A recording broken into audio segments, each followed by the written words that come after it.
Nah, ini contoh mindfulness dalam kehidupan sehari-hari. Misalnya, mengurus tanaman di pot kecil. Di panca inderanya kita belajar feel, terhubung pada alam semesta yang lebih besar, dan di sini kita belajar untuk setia merawat tanaman sebagai makhluk ciptaan Tuhan juga. Nah, dalam filosofi Sunda ada 3 tingkatan makhluk. Yang pertama itu makhluk cicing, artinya diam seperti tanaman. Dia nggak pernah protes atau ngomong kalau kita misalnya nggak ngerawat gitu ya. Paling protesnya itu lewat layu gitu ya, tapi kan tidak menyakiti kita. Hanya apakah feel kita tergerak nggak gitu ya untuk merawatnya. Yang kedua adalah makhluk nyaring. Ini yang menyalak, mengaum, menggonggong. Nah, ini adalah binatang. Yang ketiga adalah makhluk eling, yaitu manusia yang siogianya itu mampu mengolah kesadaran luhur di neokorteknya untuk bisa melakukan refleksi apa yang terjadi di dunia luar agar nanti bisa mencapai wisdom atau kebijaksanaan. Kemudian contoh lainnya misalnya masak. Ini bukan perkara enak nggak enaknya masak, tapi di panca inderanya tuh kita belajar taste gitu ya. Bagaimana mengolah bahan mentah makanan itu terhubung dengan rasa dan juga belajar untuk melayani. Nah, jadi apapun kegiatan rutinitas, misalnya kita melakukan hobi gitu ya, atau membersihkan rumah, atau berkomunikasi dengan anggota keluarga, misalnya di teras, di dapur gitu ya. Itu siogianya kita mampu menghadirkan kelima panca indera kita agar kita selalu bisa hadir sepenuhnya secara mental dan emosional. Nah, di luar itu ada nggak sih yang lebih sederhana gitu? Nah, dan ini yang sering terlupakan oleh kita, bahkan kita nggak sadar melakukannya setiap detik, yaitu bernafas. Benar nggak? Tapi masalahnya kita aware nggak dengan melibatkan kelima panca indera kita hadir connected saat kita bernafas gitu ya. Apakah kita selama ini melakukan dialog dengan organ-organ tubuh kita yang setia menemani kita dari kecil gitu ya. Misalnya kayak jantung tuh setia berdegup bahkan saat kita tidur gitu ya. Dan kita menyadari nggak nafas kita itu yang membuat nyawa kita terus ada setiap hari. Karena kalau nafas kita nggak ada, ya selesai kan nyawa kita gitu. Nah, cara konkretnya gimana? Nah, misalnya sesederhana ketika menjelang tidur, kita matikan HP minimal 30 menit sebelum tidur. Jadi jangan lagi kepoin berita-berita tentang informasi corona yang malah membuat kita cemas. Kalau enggak, nanti saraf otak kita akan selalu on waspada. Itu yang nanti malah membuat kita jadi sulit tidur gitu, jadi insomnia. Ataupun kalau kita tertidur masih pegang HP dan berita terakhir tentang berita yang membuat kita cemas, itu langsung akan didownload masuk ke pikiran bawah sadar di otak reptil kita gitu ya. Sehingga pada saat bangun nanti kita dalam kondisi yang masih lelah gitu ya. Nah, setelah kita matikan HP pada saat menjelang tidur gitu ya, lampu dimatikan, kita olah nafas dalam kondisi mata terpejam. Inilah the best time kita bisa melakukan me time gitu ya. Jadi saya kebayang gitu ya betapa banyak gitu ya orang yang memang rusuh mental gitu setiap hari harus ngurus kerjaan dari rumah gitu ya, atau juga harus ngurus anak, ngerjain dampingin tugas sekolahnya gitu.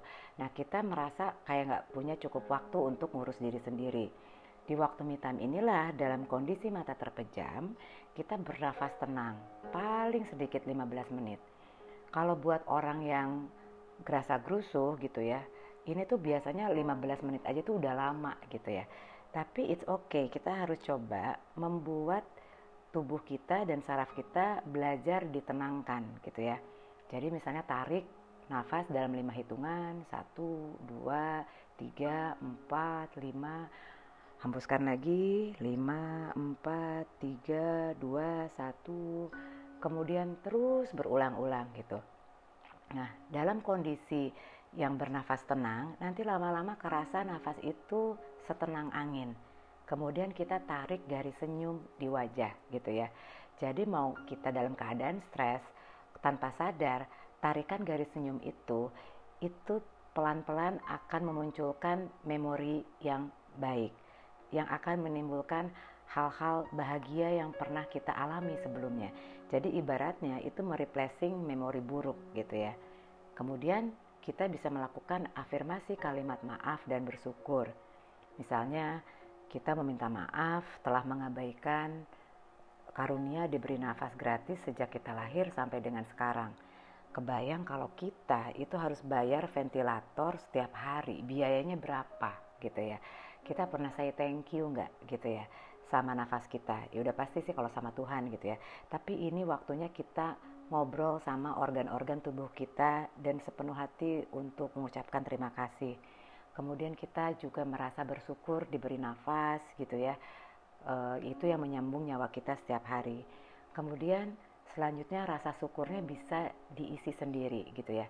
Kalau saya buat klien-klien saya biasanya nantang mereka dengan 5 hal yang membuat mereka bersyukur setiap hari. Besoknya diulang dengan 5 hal yang berbeda.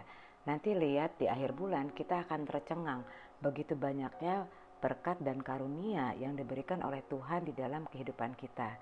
Jadi rahasianya dengan menarik garis senyum itu akan dengan sendirinya membuat kita dalam kondisi kalem dan rileks. Nah, saat bangun paginya, sediakan waktu 3-5 menit untuk bernafas tenang dulu. Jadi jangan buru-buru gitu bangunnya ya. Tarik nafas 5 hitungan, hembuskan dalam 5 hitungan ya, seperti hitungan yang dilakukan sebelum tidur.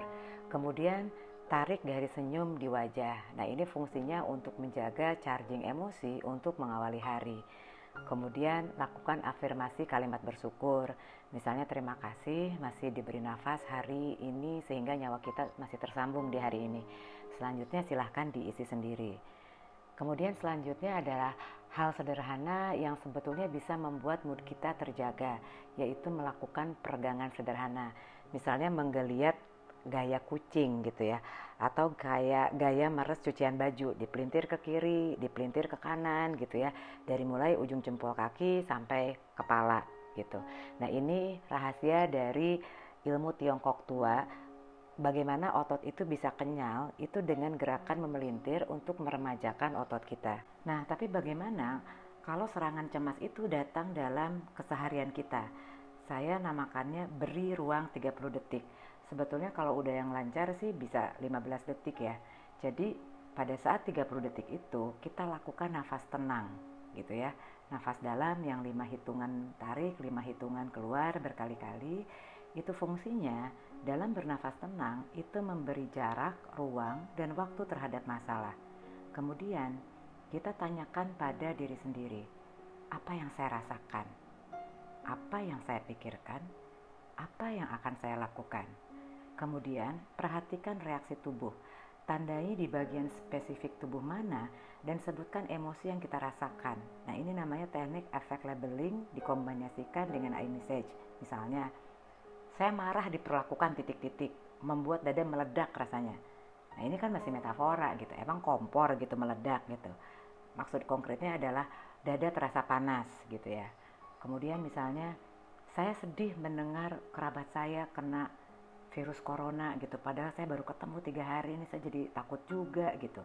Duh, lutut kerasa lemas, kepala jadi pusing, nyut-nyutan gitu ya. Nah, ini lebih konkret gitu ya. Nah, jadi dengan kita mampu memberikan labeling terhadap perasaan kita gitu dan menandai spesifik tubuh yang mana, peran amigdala itu akan berangsur diambil alih oleh medial prefrontal cortex sebagai pusat keputusan rasional. Teknik lainnya yang juga simpel, ketika serangan kecemasan datang atau lagi stres, itu kita melakukan pijatan sederhana di tangan, yaitu hand acupuncture gitu. Sebetulnya di internet udah banyak sekali kajian-kajian tentang hand acupuncture ini.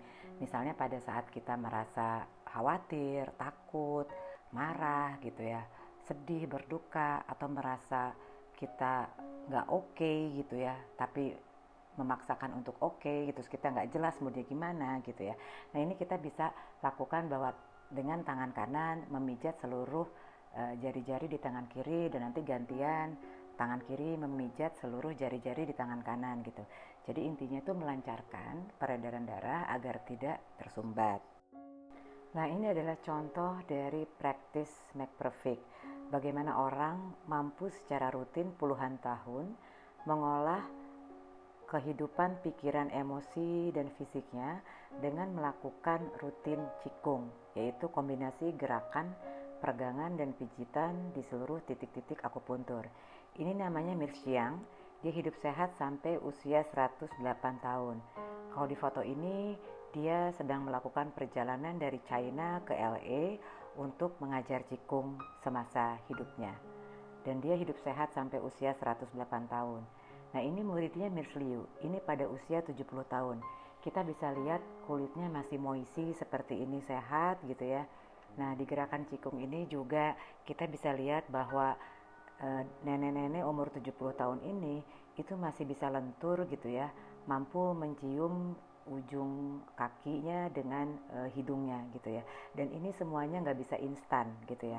Ini mereka lakukan untuk bisa melancarkan sumbatan-sumbatan peredaran darah yang biasanya terganggu dari aspek psikis dan emosi kita.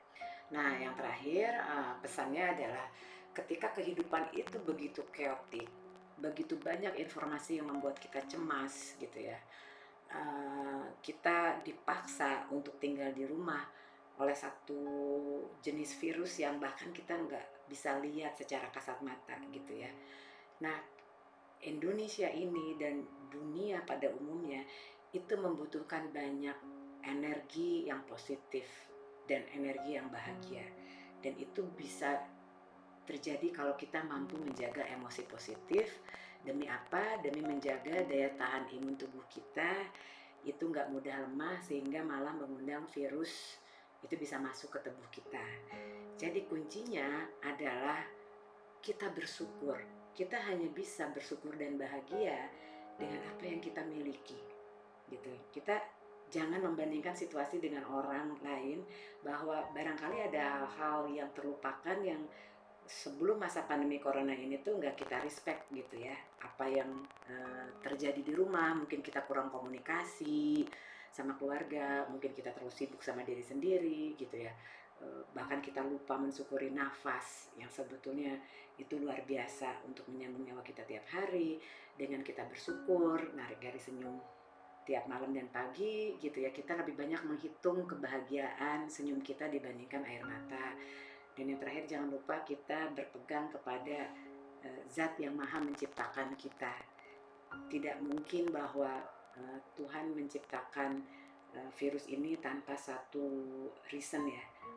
Mungkin berita yang membahagiakan adalah bagaimana bumi bisa menyembuhkan dirinya gitu ya, karena lapisan ozon juga udah mulai tertutup lagi. Barangkali terlalu banyak gitu ya perilaku keegoisan manusia membuat polusi sehingga membuat bumi jadi sulit bernafas gitu ya. Nah, saya mendoakan semua para sahabat tetap sehat, tetap bahagia, tetap berkarya, dan tetap bantu sesama dengan tulus. Kita perlu melembutkan hati untuk menghadapi pelajaran bersabar tanpa batas ini selama masa pandemi corona. Sampai jumpa lagi.